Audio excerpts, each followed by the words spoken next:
kristal na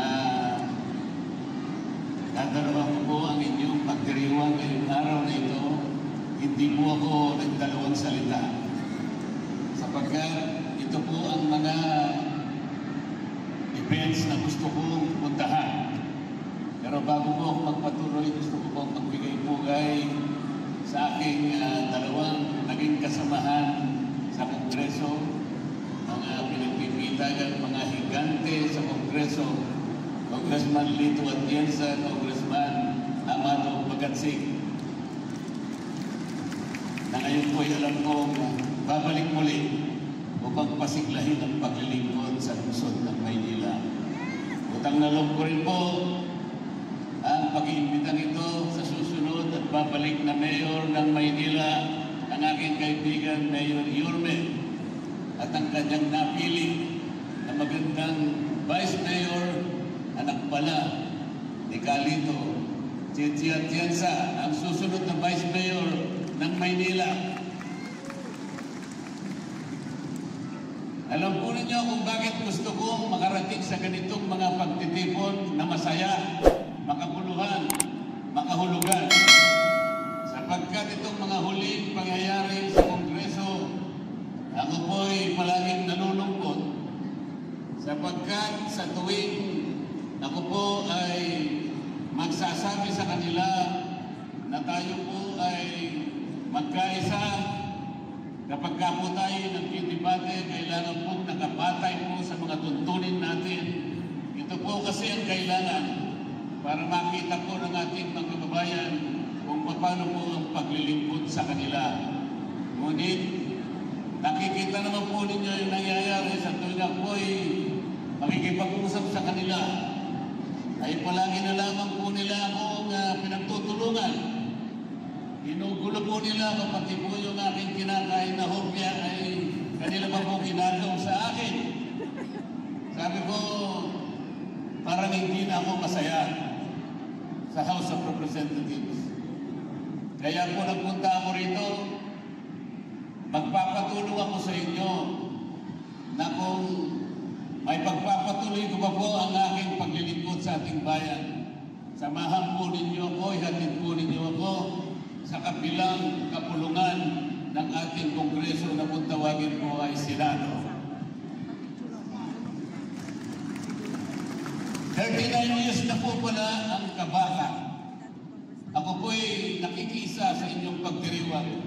Sana po'y umabot pa ng panibagong 39 years ang kabaka sapagkat ang ganito pong mga organisasyon ang nagpapaunlad po sa isang bansa. Ito po ang tinatawag nilang social enterprise. Ito ang kailangan ng ating ekonomiya. Nagsasarili sa magitan ng inyong sariling pagsisikap, sarili ngunit sama-samang pagsisikap ay mapapaunlad po natin. Una ang inyong lungsod at pagkatapos ay makakatulong din po sa kabuuan ng ating ekonomiya.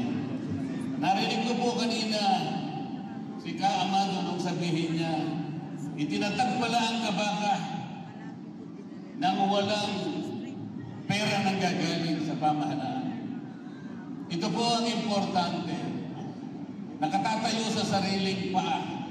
Hindi umaasa sa gobyerno. Ang ibig sabihin, kayo pa po ang magiging tagapagtulong o katulong ng pamahalaan.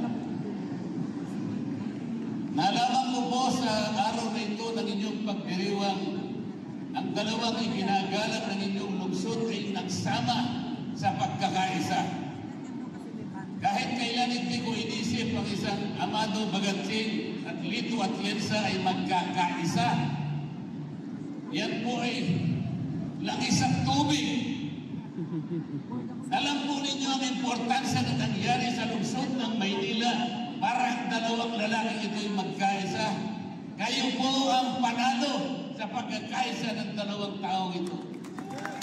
Ito po ang kailangan ng ating bansa ngayon. Ang House of Representatives, nagpalabas po sila ng manifesto.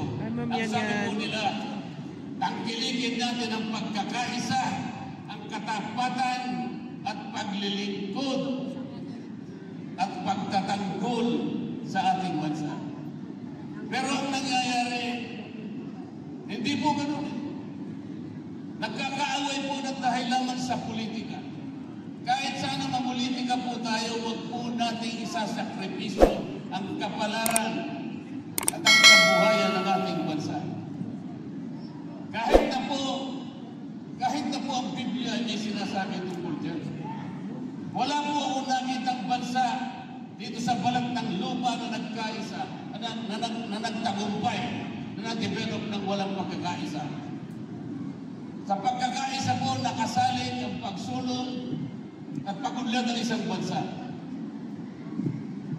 Ang sabi po sa banal na kasulatan, ang isang kaharian, ang isang bansa o ang isang tahanan hindi mananatili, mawawasak yan kapag walang pagkakaisa. Ano ba po ang sinasabi tungkol sa kabutihan ng pagkakaisa?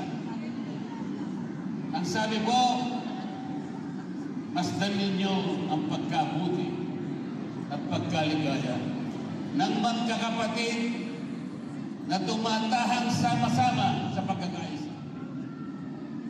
Napakapalad ng Maynila.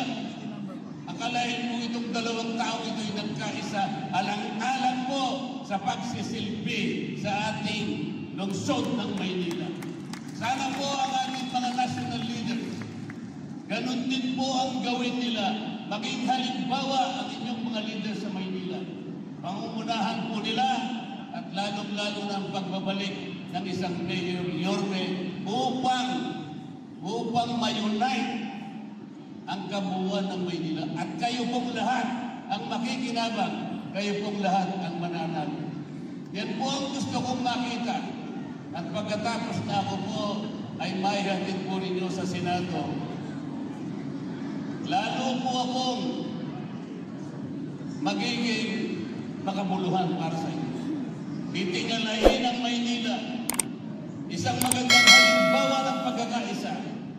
Tutulungan po kayong lahat para ang ating bansa po ay mauwi sa lahat ng pagkakaisa.